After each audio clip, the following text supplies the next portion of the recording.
Parce que l'humilité, c'est précisément ça, voir aussi l'autre comme un don.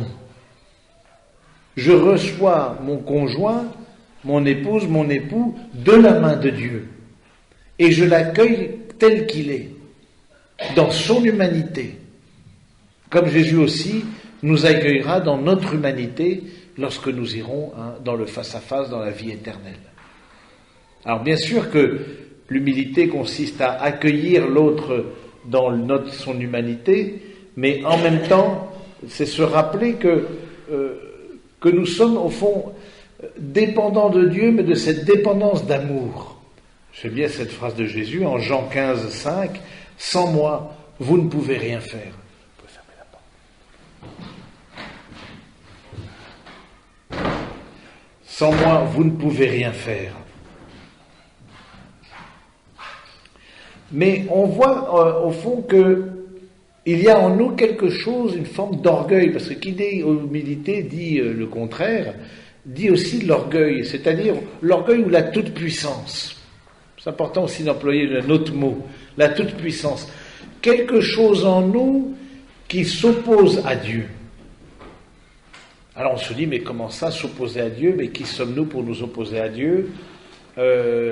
Si nous sommes là, c'est que, je vais dire, on est plutôt sympathisant au club, c'est-à-dire qu'on est plutôt favorable à la vie de foi, on est plutôt dans une dimension de vie de prière, etc. Bon, et non, on va pas s'opposer à Dieu, mais non, il y a en nous quelque chose, il y a des attitudes qui s'opposent à Dieu. Et on en relève 3. Ce qu'on en appelle, mais ça vous l'avez peut-être entendu souvent, ce qu'on appelle les 3 formes de concupiscence, c'est-à-dire les 3 formes d'orgueil. L'orgueil de l'esprit, l'orgueil des richesses, l'orgueil de la chair. Ces 3 formes d'orgueil qui, en nous, au fond, sont présentes pour le combat spirituel, parce que qui dit rentrer dans l'humilité dit forcément un combat spirituel, ce n'est pas naturel, c'est-à-dire ce n'est pas inné, ce n'est pas spontané d'être humble, c'est accueillir aussi le fait qu'on a quelque chose au fond à combattre, dans lequel ça veut dire aussi découvrir en nous ce qui peut être une source de combat. Découvrir en nous où est-ce que, au fond, il y a quelque chose qui s'oppose à Dieu.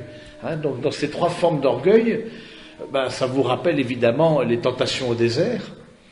Jésus, qui, dans les 3 tentations au désert, au fond, c'est ces 3 formes d'orgueil-là qui sont mis en avant, dit à ces pains, de ces pierres de se transformer en pain, donc tout ce qui est lié au plaisir du corps,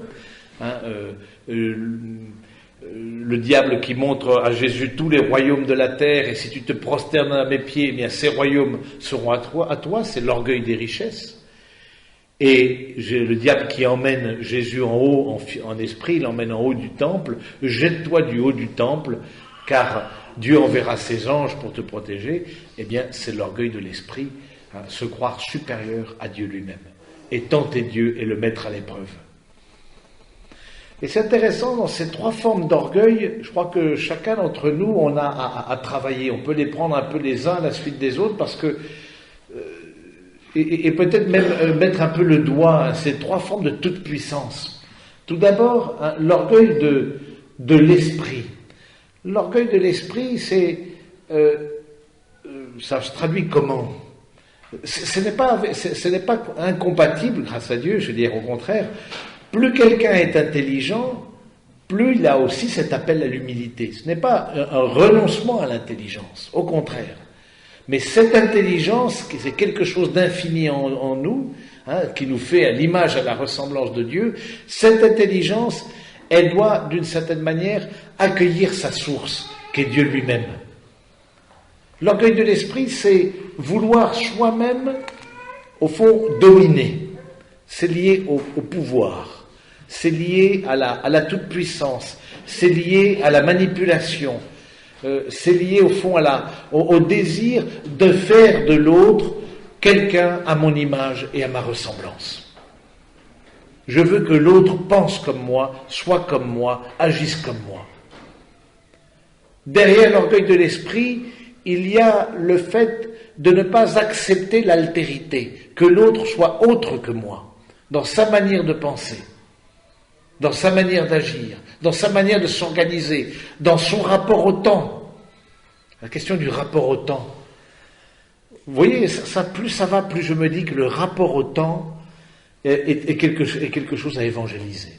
Notre rapport au temps, en tout cas dans notre société moderne, ce n'est pas un rapport équilibré. On veut faire rentrer dans 24 heures, 48 heures. À pression. On pousse. Faut que ça rentre. Alors, c'est possible. Je veux dire, si on est très bien organisé, si on est très exigeant, etc. Mais vous voyez bien qu'à un moment donné, dès qu'il y a un grain de sable dans l'organisation, forcément il y aura un conflit. Parce qu'on ne laisse pas la place dans ce temps-là à l'imprévu et au contre-temps. Donc, vous voyez, dans l'orgueil de l'esprit, il y a ce rapport au temps qui fait que, au fond, on ne veut pas accueillir, par exemple, la patience. On ne veut pas accueillir la lenteur. Il y a peu de temps, j'organisais dans une université une conférence avec Xavier Grenet, qui a été DRH chez Saint-Gobain pendant plusieurs années. Et il disait, moi je veux vraiment être l'apôtre de la lenteur. Il dit, quand on travaille avec la pâte humaine, on est dans le cousu humain, on n'est pas dans le prêt-à-porter. Et je trouvais ça bon, sa formule, parce que on est dans parfois cette lourdeur humaine. Et justement, Noël, qu'est-ce que c'est si ce n'est le Seigneur lui-même qui vient de prendre cette pâte humaine, lui-même qui vient rentrer dans le temps et qui vient rentrer dans cette patience. C'est ça que ça veut dire aussi l'humilité. Patience. Mais le mot patience, ça vient de patieur, c'est-à-dire, ça veut dire souffrir. C'est ce qui fait le mot passion, la passion de Jésus. Donc vous voyez, l'humilité demandera au fond, dans ce rapport au temps, demandera d'accueillir le rythme de l'autre.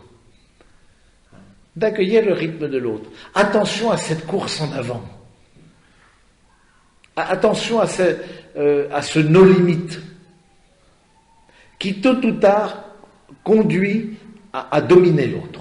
Vous savez, tôt ou tard, on domine l'autre. C'est-à-dire, on le manipule pour qu'il rentre dans notre manière de faire. Et j'aime bien cette phrase de Chiara Lubich. J'aime bien citer Chiara Lubich, qui est la fondatrice des Focolari, une Italienne, et qui dit « Mieux vaut faire quelque chose imparfaitement à deux que parfaitement seul. » C'est le genre de phrase qui tue, parce que c'est sûr, si on sait faire les choses, on sait les faire bien, je fais seul. Mais, et ce sera mieux fait, mieux vaut être servi par soi-même. Et non, au contraire. Acceptons aussi de rentrer dans le lien avec l'autre, même si ce ne sera pas fait de la même manière, peut-être même si ce sera moins bien fait. Vous voyez, le perfectionnisme qui nous tend des pièges. Le perfectionnisme qui nous tend des pièges. Mais acceptons de rentrer dans la communion avec l'autre, pour précisément découvrir que j'ai besoin de l'autre, que j'ai besoin. Alors ce ne sera pas fait, et je pense dans l'éducation avec les enfants, c'est très important. Parce que faire quelque chose avec un enfant, forcément ce sera plus lent. Forcément ce ne sera pas aussi bien fait. C'est inévitable. Mais si on ne laisse jamais à l'enfant le moyen de s'exprimer, d'organiser avec l'adulte, il ne sera jamais adulte. Je veux dire, si on le laisse, non, laisse, c'est papa ou maman qui vont faire, c'est sûr que vous savez faire. Mais l'idée, c'est pas que vous savez faire. Est-ce que vous avez aussi donné la possibilité à l'autre de le laisser faire avec son rythme, avec... Vous voyez, par exemple, dans l'éducation, de repérer le rythme de chaque enfant. Ce qui veut dire aussi, je pense par rapport au temps, quelle place on laisse à la vie cachée, quelle place on laisse à la vie contemplative. Quand je dis contemplative, par exemple, quelle place on laisse au silence. Est-ce qu'il y a des respirations dans le temps familial? Ou est-ce que c'est toujours au taquet?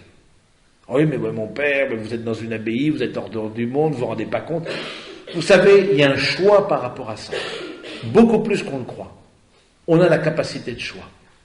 Je prenais l'exemple hier de l'alcoolique qui, face à la bouteille, c'est sûr qu'il n'a pas beaucoup de choix, mais dans le chemin qui conduit à son travail, on passe devant le bar ou on n'y passe pas, il y a deux chemins. Souvent, on se crée soi-même des structures, on se met soi-même dans des telles structures qui sont liées au matériel, on va y venir, qu'au fond, ça réagit sur le temps et sur notre manière de le concevoir. Est-ce qu'on a une place pour la vie cachée? Est-ce qu'on a une place pour la vie contemplative, ne serait-ce que dans la nature? Est-ce qu'il y a une forme de paix dans nos familles? Et la paix est liée au temps.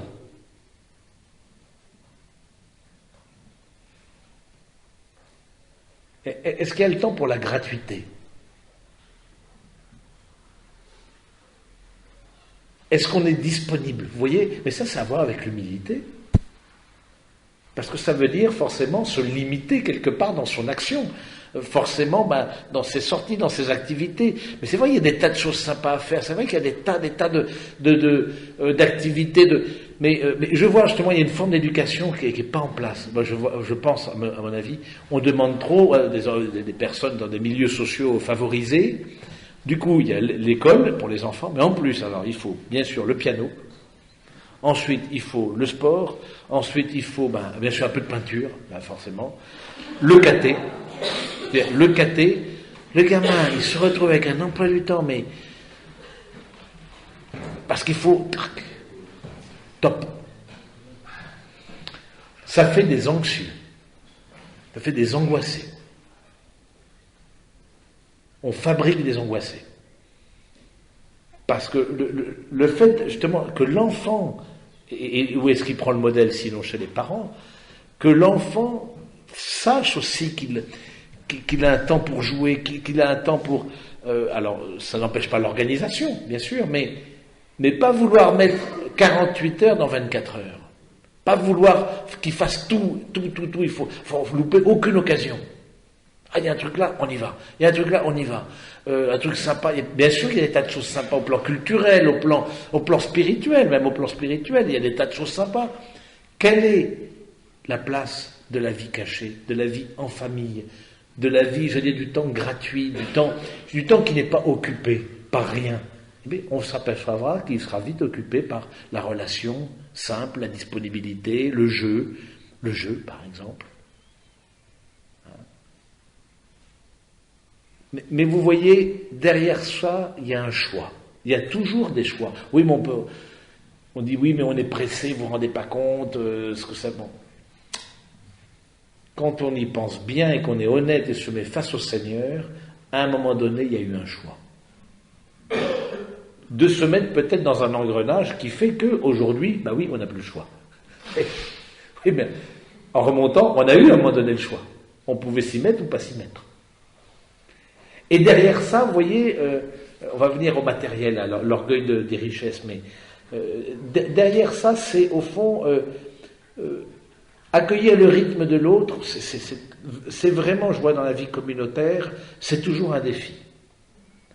Parce qu'en même temps, il y a un bien commun dans la famille. Et il faut, si tout le monde, il y en a un qui met 3 heures pour petit déjeuner et l'autre 10 minutes, évidemment, il y aura un problème quelque part. Bon, il y a quand même à avoir des rythmes un peu communs. Mais en même temps, parce que accueillir le rythme de l'autre, c'est accueillir l'autre, tout simplement. C'est l'accueillir lui ou elle. Et donc ne pas accueillir son rythme et ne pas accueillir son rapport au temps, c'est ne pas l'accueillir. Et Noël, évidemment, c'est Jésus lui-même qui se met dans le temps. C'est-à-dire qu'on médite, on prend 2 minutes conscience, on dit Dieu qui est éternel a accepté de patienter.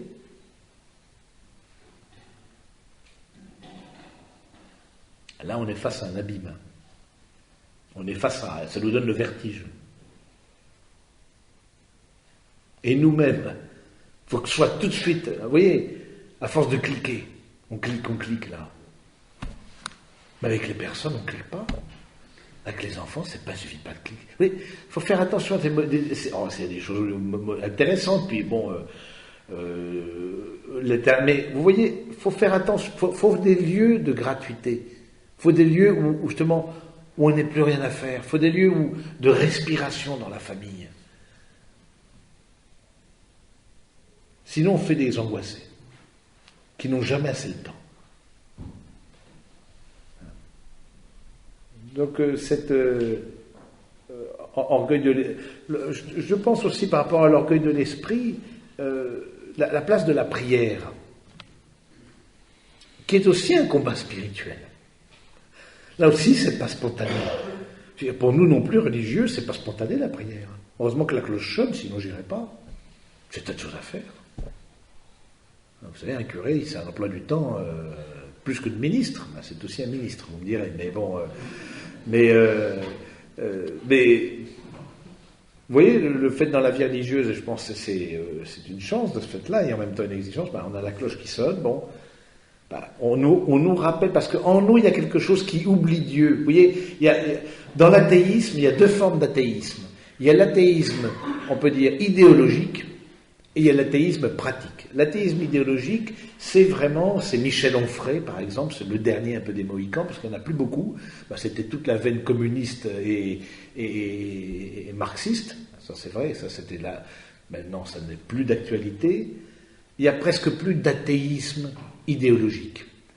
Les gens disent oui, pourquoi pas, bon, on vous respecte, bon, des gens vraiment contre Dieu, très peu. Il y a un athéisme pratique, c'est-à-dire qu'on ne prend plus le temps pour Dieu. Ne plus prendre le temps pour Dieu, c'est se dire que soi-même on est Dieu. C'est se dire qu'il n'y en a pas. Parce que je suis désolé, n'existe que ce qui n'existe sur l'agenda. Et donc cet athéisme pratique nous guette, nous aussi, parce que ça demande toujours s'arrêter, ça demande toujours de prendre le temps de la prière avec les enfants, en couple, ça demande d'une certaine manière une mort à soi-même. Ça demande que notre origine, elle n'est pas en nous-mêmes, elle est en Dieu. Et que nous sommes qu'un être de désir. Et dans ce désir-là, Dieu vient nous combler, entre autres dans la prière.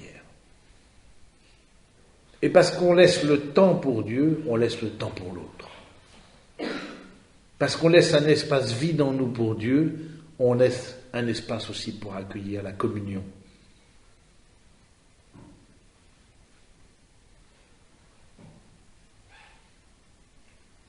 Alors on voit bien que il faut se le redire, c'est des choses que vous savez par cœur, mais il faut se le redire parce que la mémoire, c'est cette capacité d'oublier, donc du coup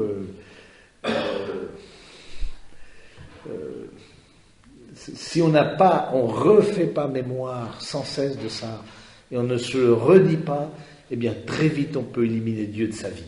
C'est très vite fait. Vous savez, c'est très vite fait. Et imperceptible, mais on ne sera pas contre. On ne sera pas contre la foi, on ne sera pas contre l'Église, on ne sera pas contre ça, non, non. Un athéisme pratique. Ensuite, l'orgueil des richesses. L'orgueil des richesses, ça n'a pas tellement à voir avec la quantité d'argent qu'on peut avoir ou pas, mais est-ce que c'est à voir avec le cœur? Vous vous souvenez de cette parabole où Jésus parle d'une personne qui a une bonne récolte et qui dit mais voilà, j'ai énormément de récolte, etc. Je vais construire d'autres greniers encore pour ramasser. Ça vous dit quelque chose cette parabole? Je vais construire encore d'autres greniers et pour ramasser parce que j'ai une excellente récolte et je vais dire à mon âme paix à toi. C'est ça la question, c'est que je demande à l'avoir l'être. Et ça, c'est pas possible. Je demande à l'avoir de combler mon être. Et Jésus dit dans la parabole, malheureux homme que tu es, fou que tu es, ce soir même, on te réclamera ta vie. Ce soir même, on te réclamera ta vie. Derrière l'accumulation des richesses, l'orgueil des richesses se dit, est-ce que c'est moi qui possède ou est-ce que c'est moi qui suis possédé? Est-ce que je possède l'argent? Est-ce que je possède les richesses? Ou est-ce que c'est l'argent, les richesses, les biens matériels qui me possèdent? dans ce sens-là, il y a aussi un risque très fort d'une course en avant. D'une course en avant, et j'aime bien cette petite histoire, je vous la raconte comme ça. L'histoire était une fois comme ça, un Américain qui va en Argentine, où j'ai vécu plusieurs années, et là-bas en Argentine, il y a des gauchos, je ne sais pas si c'est des gauchos, je ne sais pas si c'est des cow-boys un peu argentins, et qui ont un rythme très très lent. Je veux dire, c'est le rythme argentin. C'est assez intéressant, le rythme argentin n'est pas du tout le même qu'en France. C'est beaucoup plus lent, du coup il y a beaucoup plus d'espace pour la rencontre. Bon, il y a moins de rigueur aussi en termes d'agenda, de rendez-vous, etc. Bon, c'est assez intéressant de voir chaque pays, mais il y a beaucoup plus de bienveillance. Les gens vous trouvent beaucoup de qualité, mais ils sont jamais au rendez-vous. Bon, bref. Ce qui est un peu quand... Oui, demain je passe, demain, puis on attend 10 ans après, on attend. Donc, non mais, c'est une autre manière de... Et alors du coup, il y a un gaucho, c'est un cow-boy qui était là, et puis qui regarde ses vaches, et c'est tranquille, et puis il y a un Américain qui dit, mais, vous avez 2-3 vaches là? Oui. Mais, achetez-en plus. Mais pourquoi faire? Ben, vous aurez tout un troupeau. Mais pourquoi faire? Ben, vous ferez ensuite de l'élevage industriel. Mais pourquoi faire? Mais ensuite, ben, vous pourrez fonder à l'extérieur, vous ouvrirez des entreprises. À l'extérieur, il y aura votre nom partout, dans tous les élevages industriels. Mais pourquoi faire? Ben, à la fin de votre vie, vous vous assiérez et vous contemplerez vos vaches. Qu'est-ce que je suis en train de faire? Je trouvais ça pas mal parce que cette petite histoire de dire...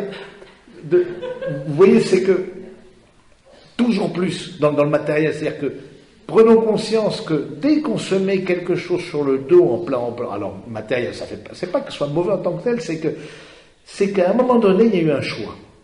Et on peut toujours plus. J'ai une maison de campagne, je peux en avoir 2. J'ai une voiture, je peux en avoir 2. Alors le matériel résout des problèmes, mais il en crée aussi. C'est évident. Donc du coup, c'est important de se dire quel est notre rapport avec les choses. Est-ce que j'accueille une certaine limite? Et on voyait bien dans cet Américain, il y avait le no limit, c'est-à-dire qu'il fallait toujours plus, parce que bon, et je veux dire, plus on est intelligent, bien sûr, plus on voit de choses à faire, et plus de choses intéressantes. Hein, j'aime bien notre boulanger là, à Haute-Marsheim, il n'ouvre pas le dimanche. Et on lui a posé la question, parce qu'il y a une autre boulangerie qui s'est ouverte dans un petit village de 1000 habitants, ou 2000, donc il y a une autre boulangerie qui, elle, ouvre le dimanche. Et on lui a posé la question, mais pourquoi vous n'ouvrez pas le dimanche? Mais ben non, les 6 jours de la semaine, je travaille, puis ça me suffit pour vivre. Je n'ai pas besoin d'ouvrir le dimanche.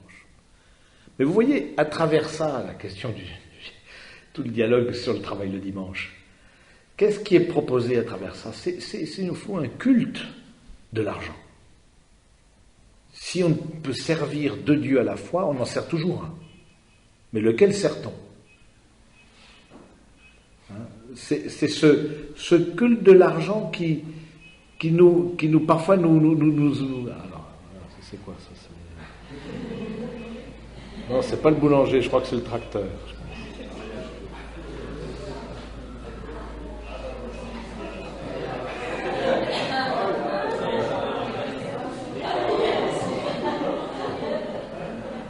Voilà, toute votre progéniture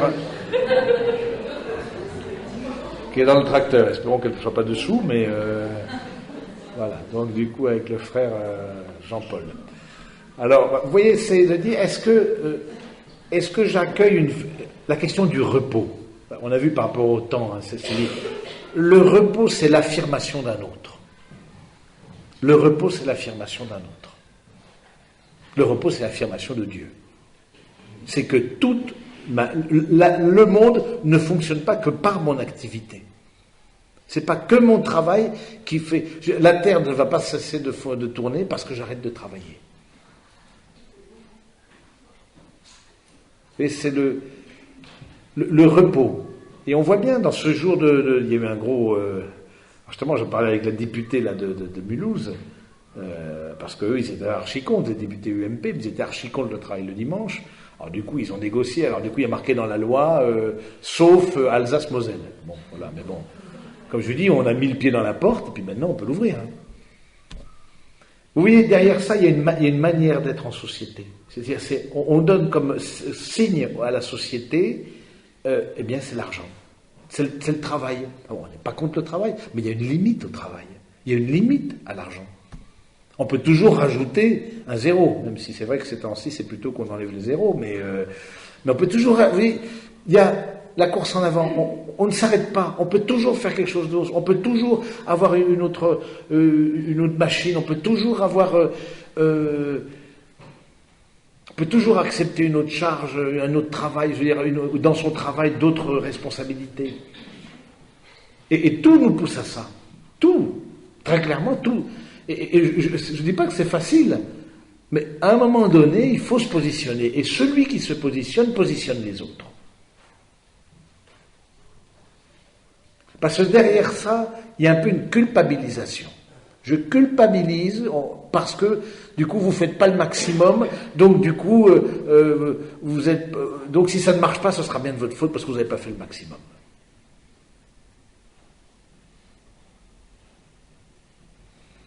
Ça, vous voyez, ça il faut renoncer à ça. Il faut vraiment renoncer. Il faut renoncer parce que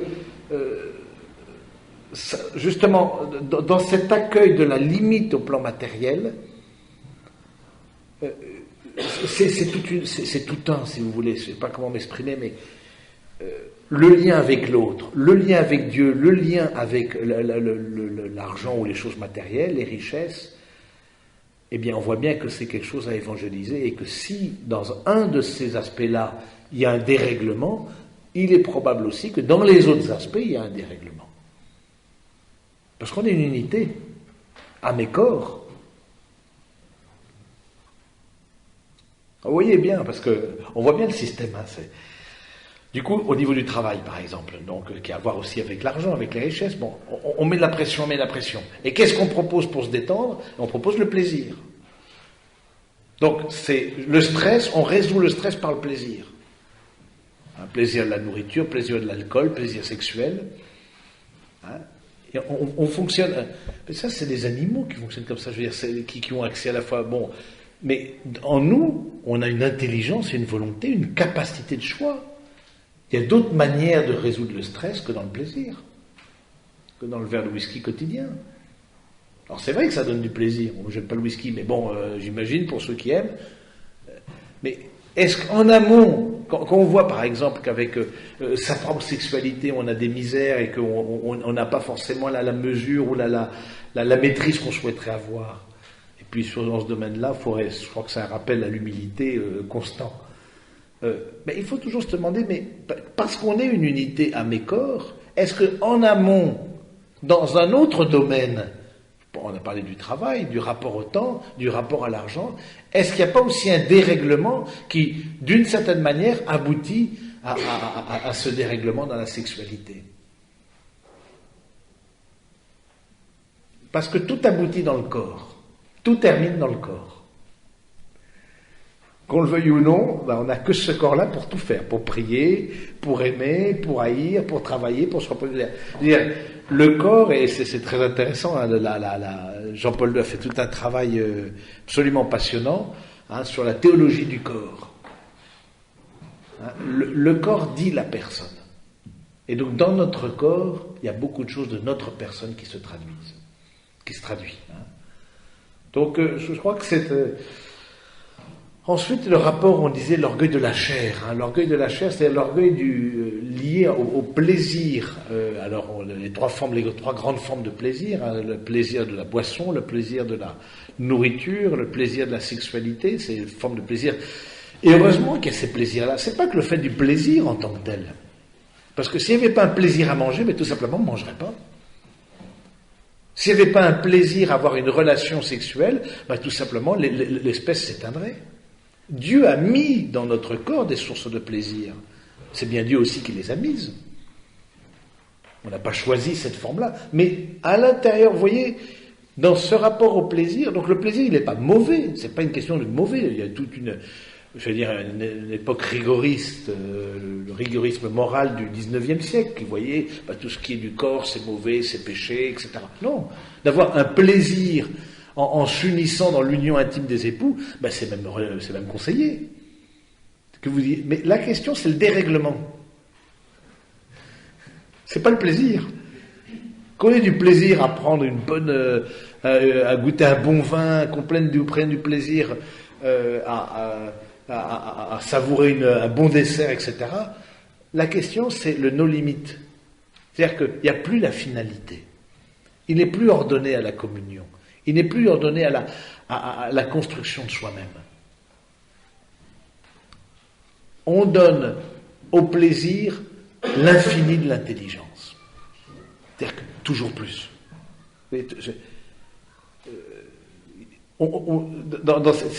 comme un cercle vicieux. Et vous voyez, on donne au plaisir cet infini de l'intelligence qui fait que je ne vais pas pouvoir m'arrêter.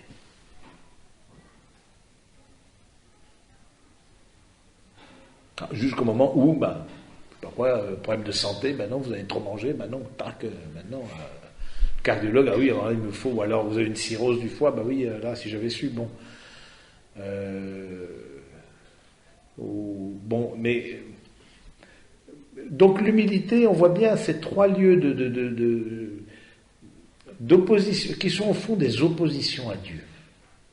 Alors, même si on y prête garde, parce que en même temps il y a des lieux des blessures, je pense par rapport à la relation par exemple aux richesses, des personnes qui ont pu manquer dans leur vie, dans leur famille, et donc du coup il y a une angoisse liée à l'argent qui fait que, ou alors la recherche de tendresse désordonnée, parce que peut-être au niveau psychologique il y a une souffrance de ce côté-là, mais derrière ça, si au fond, qu'est-ce qui viendra apaiser ce désir qui se transmet de façon parfois désordonnée, eh bien si ce n'est la rencontre avec le Seigneur.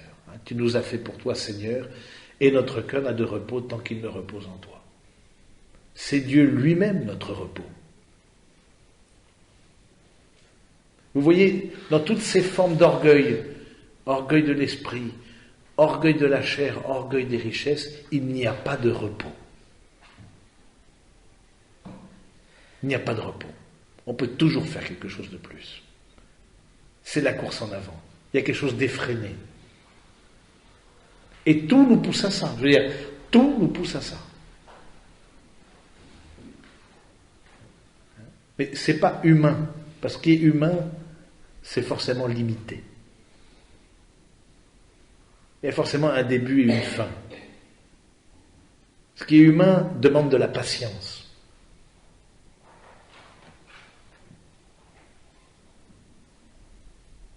Ce qui est humain demande de l'amour et donc du coup demande de cheminer avec l'autre.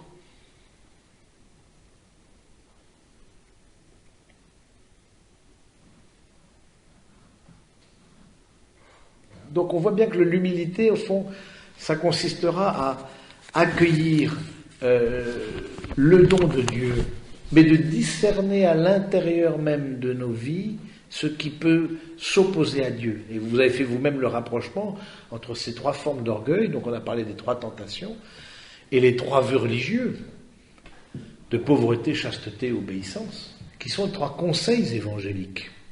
C'est assez intéressant de rappeler, c'est pas... Alors les religieux en font un état de vie et structurent leur vie à travers la pauvreté, la chasteté, l'obéissance, mais pour tous ceux qui veulent suivre le Christ, il y a une certaine forme de pauvreté, d'un rapport au bien, il y a une certaine forme de chasteté matrimoniale, d'une maîtrise de soi, et il y a une certaine forme d'obéissance à la parole de Dieu, d'obéissance à l'Église. Donc, ce sont des conseils évangéliques pour tous ceux qui veulent vivre de l'Évangile.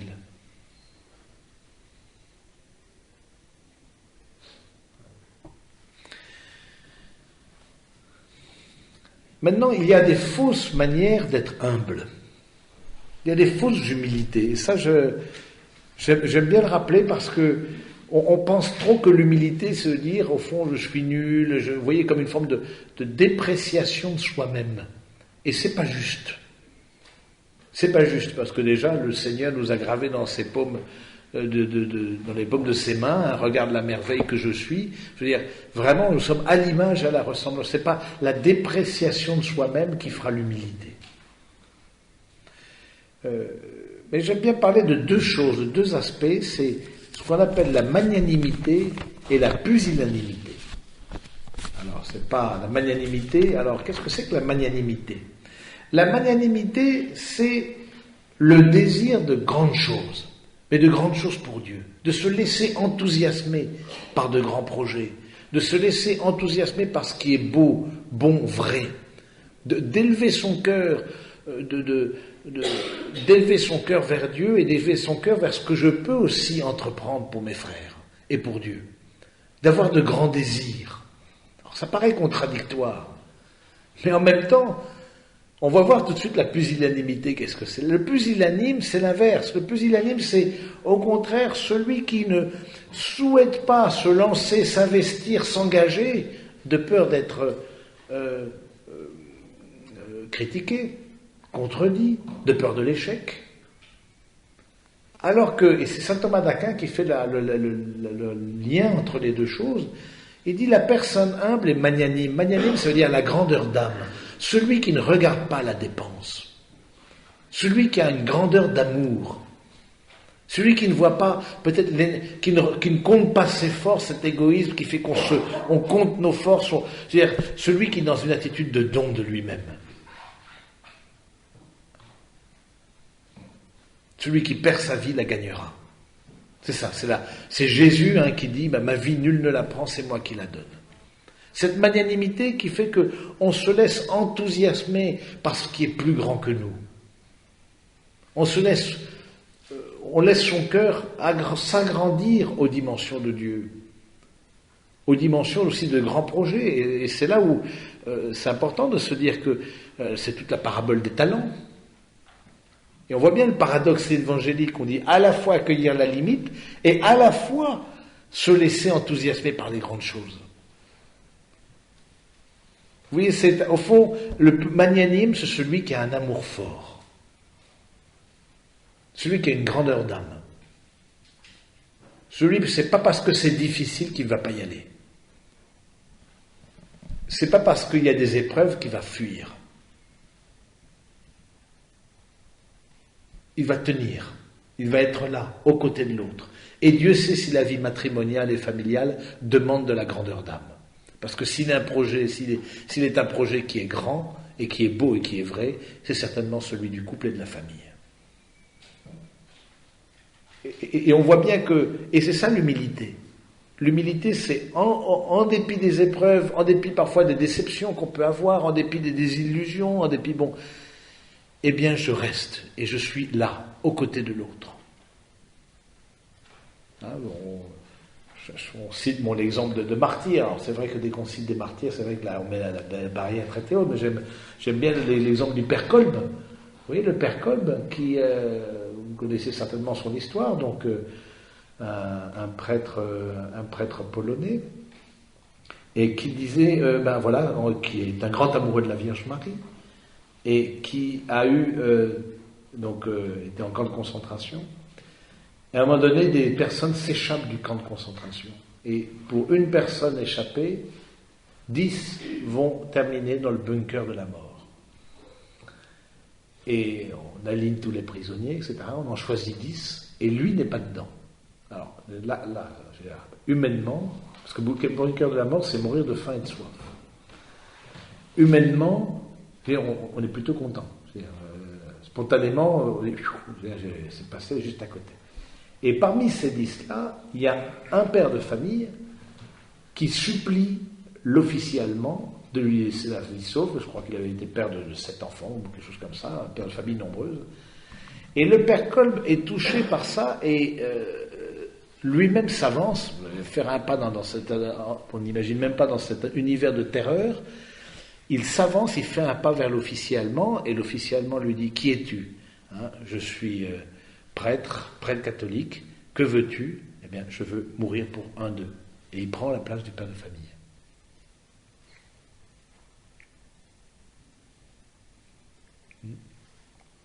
Alors, vous voyez, ça, c'est la grandeur d'âme. Alors, bon. C'est peut-être un peu la barre haute. Mais vous voyez, moi je trouve à travers les martyrs et les saints, il y a quelque chose aussi que, plus modestement, on peut vivre, mais parce que il a été toujours habitué au fond, a un amour plus grand, parce qu'il a cru objectivement que le fait de s'offrir à la place de ce père de famille, eh bien, c'était un acte d'amour désintéressé. Ma vie, nul ne la prend, c'est moi qui la donne. Jésus, évidemment, qui est humble de cœur, a en même temps une grandeur d'âme, regarde pas la dépense, compte pas ses forces. Et c'est un signe d'humilité, ça qu'il faut bien comprendre. C'est que c'est un signe d'humilité, alors qu'on, spontanément, on n'aurait pas forcément mis l'humilité là. Parce que, d'une certaine manière, il y a un moment donné à accueillir qu'on se lance dans des grandes choses, comme une famille, par exemple, dans de grands projets, dans une vie qui nous... Et on grandit en se donnant à quelque chose ou à quelqu'un de plus grand que nous. Eh bien, quand on se lance là-dedans, dans cette aventure, au fond, bien, forcément, tôt ou tard, on rencontre la croix de Jésus. Tôt ou tard. L'échec, la trahison, la déception, la critique. Il suffit que vous soyez responsable de quelque chose pour forcément être critiqué. Ah oui, mais pourquoi si on ne veut pas s'arrêter à la critique et si on ne veut pas simplement être dans le plaire à l'autre, dans la démagogie, il faut bien de la grandeur d'âme. Il leur faut bien de la grandeur d'âme. Il faut bien être magnanime. Et c'est le signe d'une humilité. Parce qu'au fond, celui qui entreprend ça n'est pas sous le regard de l'autre. Il est sous le regard de Dieu. Il est sous le regard de Dieu. Et nous sommes ce que nous sommes sous le regard de Dieu, pas sous le regard les uns des autres. Et vous voyez, dans l'humilité, je crois aussi, il y a une étape à choisir, à accomplir, c'est le fait de renoncer à plaire. Ça ne veut pas dire qu'on ne veut pas faire plaisir à l'autre, mais de renoncer à plaire, parce que le fait de vouloir plaire, c'est qu'on n'existe que dans le regard de l'autre. D'une certaine manière, être tellement extérieur à soi-même, tellement préoccupé de qu'en dira-t-on, de l'image, etc., que on s'épuise aussi, on épuise les autres. Alors, de se rappeler que l'humilité, justement, passe par cette magnanimité, par cette grandeur d'âme, par cette, au fond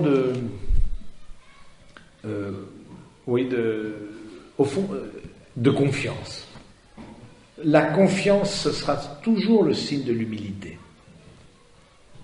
Et on voit bien, on est dans une société avec une mentalité de plus en plus sécuritaire.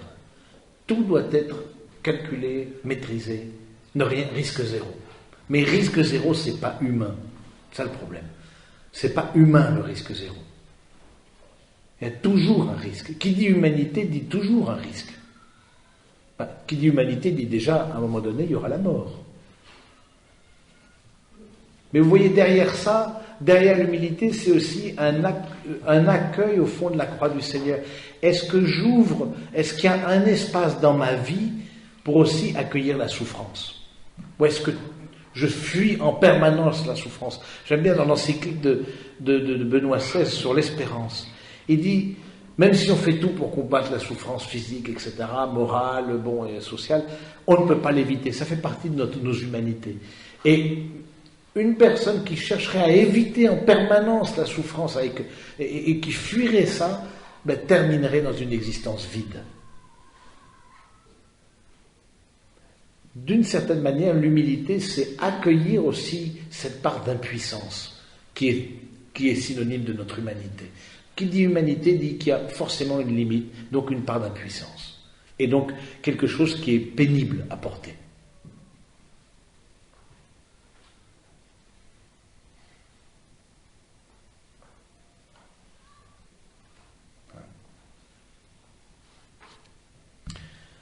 Cette humilité face à Dieu, mais aussi cette humilité face au prochain.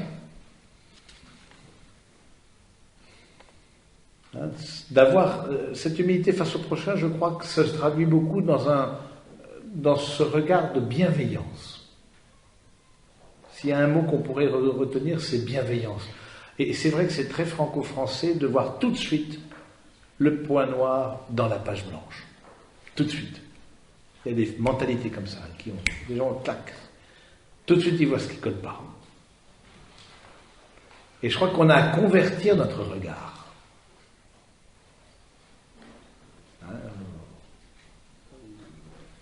On parlait dans cette conférence avec le DRH là, de Saint-Gobain de la manière de manager et du management en général, et de voir qu'il y a beaucoup de personnes qui sont en souffrance au travail.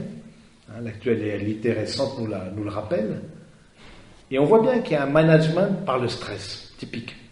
On voit même, il y a des entreprises qui organisent et le stress et le plaisir. Vous voyez, c'est que ils organisent le stress. Ensuite, si on vous offre un voyage, parce que vous êtes le meilleur vendeur, un voyage sur une île exotique, bien sûr, sans les épouses. Il y en a qui... Je veux dire, faut être attentif à ça.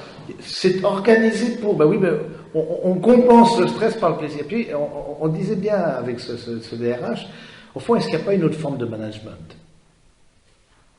De souligner le positif dans l'autre. De reconnaître ce qui en l'autre est bon, est bien, est vrai.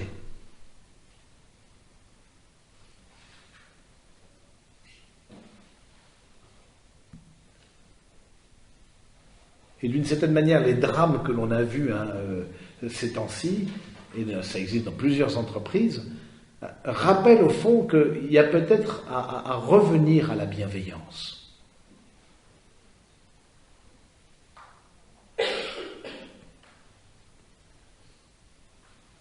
Et, l'entreprise c'est une chose, mais ensuite le monde de la famille, ça en est une autre. Mais comme on peut parfois décourager un enfant en soulignant toujours le négatif, toujours ce qui ne va pas, comment on peut le décourager?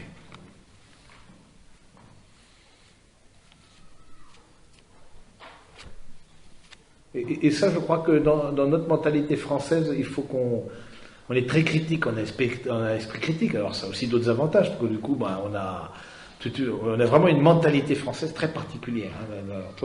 Mais il y a, dans tout pays, dans toute mentalité, il y a aussi quelque chose à évangéliser.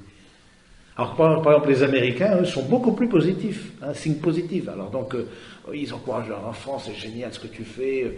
Ou ce serait aux États-Unis, par exemple, les Noirs américains, ils encouragent le prédicateur. Oui, c'est super ce que tu nous dis, alléluia. Il ne peut pas en placer une, du reste, ce qui n'est pas très très commode. Mais c'était Jean Vanier, qui est le fondateur de l'Arche, qui disait la différence. En France, on écoute bien le prédicateur, on pense beaucoup, etc. Aux États-Unis, il exprime beaucoup, puis il encourage. Aussi, chaque pays aussi a besoin d'être évangélisé, parce que ensuite, c'est pas non plus le plus ultra, mais la bienveillance, vous voyez, la bienveillance comme signe d'humilité.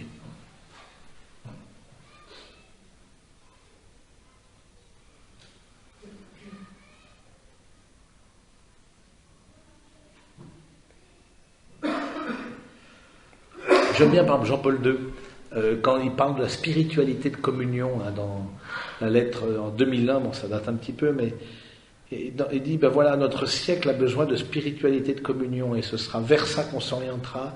Il dit, qu'est-ce que ça veut dire, la spiritualité de communion? C'est d'abord de voir le positif dans l'autre.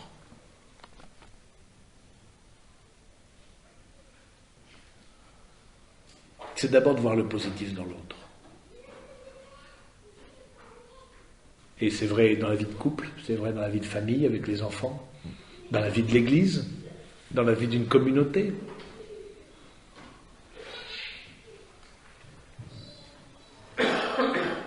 Mais on voit des personnes aussi qui ont été cassées, vous voyez, par une éducation perfectionniste où c'était jamais assez bien. Alors ça ne veut pas dire qu'il ne faut pas entraîner l'autre à donner son maximum, mais vous voyez, s'il n'y a pas en retour un soutien, une confiance, un remerciement, une approbation, une reconnaissance, c'est pas on décourage, quoi. À quoi bon? Ou alors on devient un anxieux. Toujours des gens qui sont toujours en recherche de reconnaissance.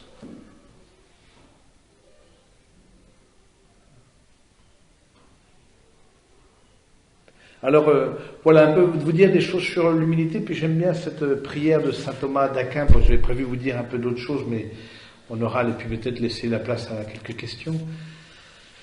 Cette prière de saint Thomas à propos du désir, justement, parce qu'on voit le lien avec Jésus vient éveiller le désir. Il est maître du désir, mais il vient l'éveiller le désir. Notre religion, c'est une religion du désir. Mais c'est une religion aussi de la béatitude des pauvres, et donc de l'humilité. On voit Jésus, par exemple, avec Zachée, qui réveille son cœur, avec Marie-Madeleine, qui vient évidemment, c'est une femme de désir, ça c'est clair, Marie-Madeleine, mais en même temps qui vient l'apaiser dans son désir, avec la femme pécheresse, dans l'épisode où Jésus est chez Simon le pharisien, et la femme pécheresse baigne les pieds de Jésus des larmes et puis essuie avec ses cheveux. Au fond, elle vient, les cheveux chez la femme, c'est vrai que c'est un lieu aussi de séduction. Et de fait, c'est Jésus, il faut qu'il vienne redonner à cette femme sa propre dignité, réorienter son désir, parce qu'elle avait un grand désir d'aimer. Lui sera beaucoup pardonné parce qu'elle a beaucoup aimé. Et c'est ce qu'est la réponse qu'il donna à Simon le pharisien. Et donc, accordez-moi, dit Thomas d'Aquin, accordez-moi, Dieu miséricordieux, de désirer ardemment ce qui vous plaît, de le rechercher prudemment, de le reconnaître véritablement et de l'accomplir à la louange et à la gloire de votre nom. Mettez de l'ordre dans ma vie. Accordez-moi de savoir ce que vous voulez que je fasse. Donnez-moi de l'accomplir comme il faut.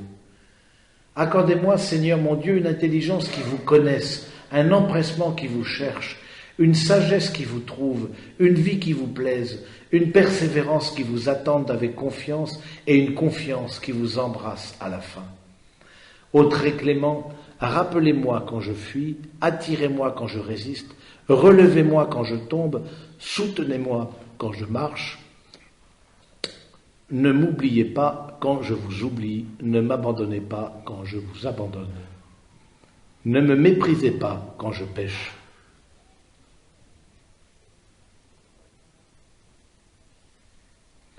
Donnez-moi de partager volontiers le bien que j'ai avec celui qui en manque, le bien que je n'ai pas de le demander humblement à qui en est pourvu, le mal que j'ai fait de l'avouer loyalement, le mal que je souffre de le supporter avec égalité d'âme, le bien du prochain de le regarder sans envie, vos bienfaits de vous en rendre toujours grâce.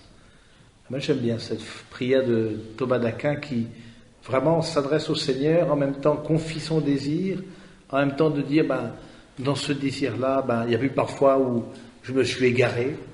On a vu hier qu'à la source de désir, il y a parfois, et de péché, il y a souvent un désir d'être heureux. On recherche toujours le bonheur, mais en même temps, cette confiance dans la miséricorde et dans l'amour et la patience de Dieu. Alors, on a toute petite minute, Père X aussi, 5 minutes. 5 minutes. Est-ce que vous avez peut-être des questions, vous pouvez penser, je voulais peut-être vous présenter quelques livres là, qu'on a à la librairie qui peuvent vous aider pour ce temps de Noël. Il y a la pratique de l'humilité. Bon, ce n'est pas des livres que j'ai lus, donc je ne peux pas trop vous dire ce qu'il y a à l'intérieur. Bon, je vois les titres, c'est tout. Des textes sur Noël aussi qui peuvent être intéressants. Mais alors ça c'est plus trapu, c'est méditation sur les oraisons de temps de Noël, sur le temps de Noël au niveau liturgique, comment est-ce qu'il est construit, donc c'est plutôt de la liturgie, c'est un peu, si vous voulez travailler un peu la chose. Le désir amoureux, le temps de l'Avent et le temps de Noël, par Louis Valentin, et les origines de Noël, d'où est-ce que ça vient Noël. Alors, il y a plusieurs choses, titres comme ça. Et puis avec les enfants, j'ai pensé peut-être des choses qui peuvent être intéressantes sur Marie de Nazareth, il y a des DVD, ou la Nativité, ou des choses sur Noël, vous irez voir. Donc, prenez ce temps aussi qu'un temps en famille pour peut-être approfondir votre foi, retravailler. C'est un temps, je vais dire Noël, c'est un temps, une fête qui est douce. Quand on dit douce nuit, il y a quelque chose de doux dans Noël. Sachons ne pas le surcharger, sachons ne pas justement vouloir remplir et faire des tas de choses, sachons aussi donner le temps à la gratuité. Alors, je ne sais pas, est-ce que vous avez des questions qui vous viennent parce que ça soulève beaucoup de questions, ce qu'on a dit ce matin, et puis hier aussi. Oui.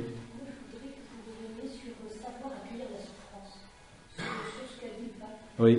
Alors, savoir accueillir, savoir accueillir la pénibilité, savoir accueillir la souffrance, la frustration.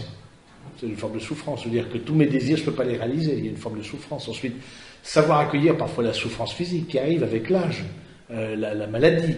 Bon, on ne la recherche pas, ça on est d'accord, mais savoir accueillir ce qui nous rappelle au fond notre limite. Et le pape dit, quand je sais accueillir ça, eh bien je grandis en humanité.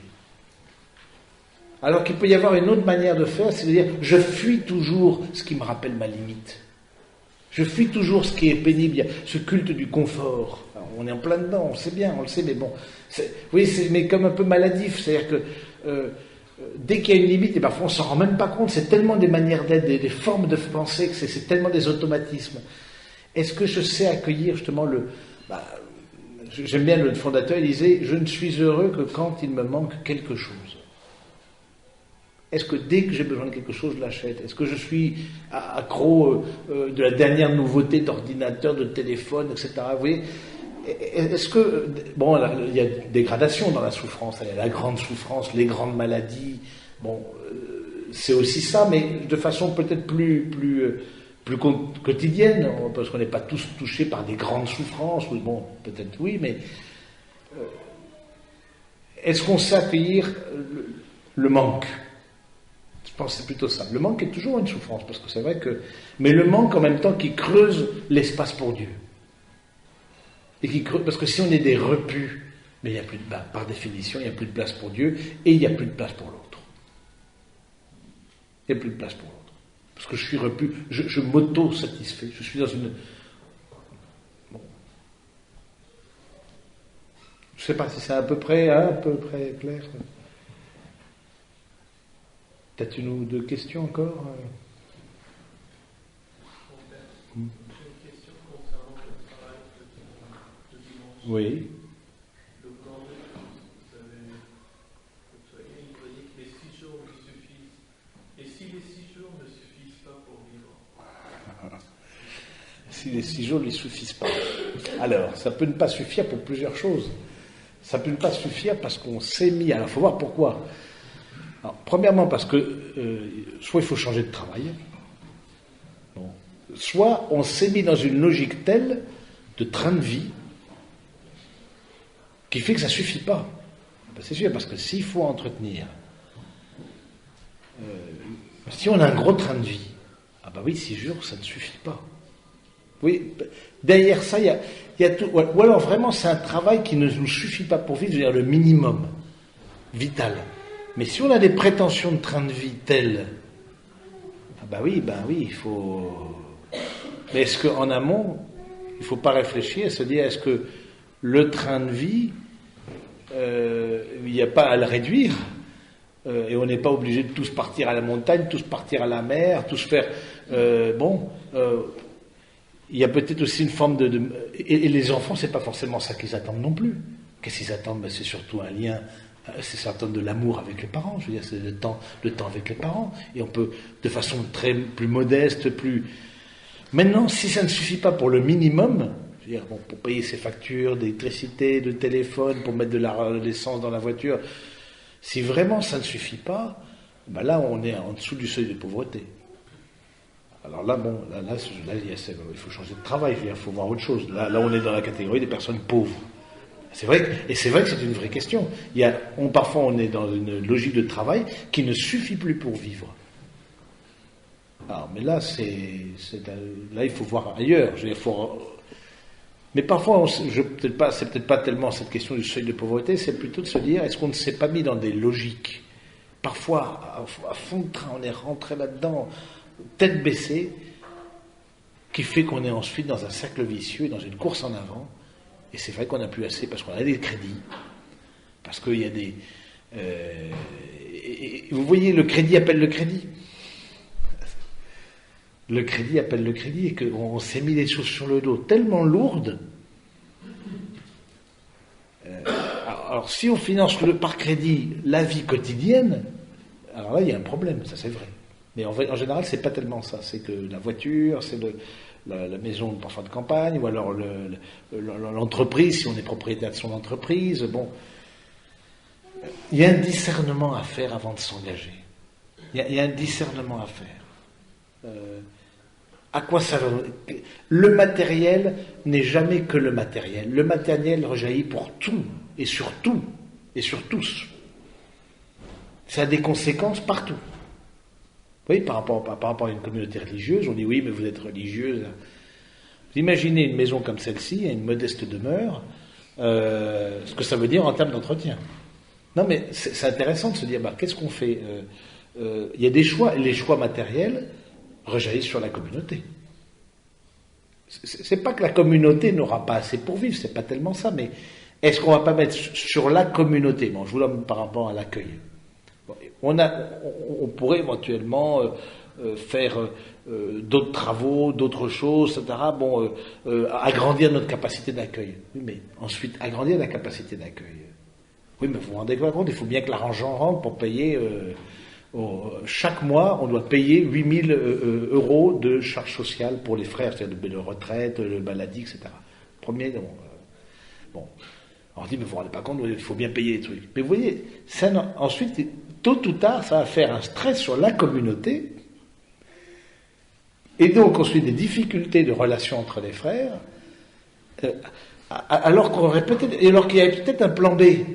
Et on ne pense pas toujours au plan B. On voit qu'une seule solution. Mais il n'y avait que ça, je n'avais pas le choix. Si, il y a le choix. Et c'est là où il faut remonter et de dire...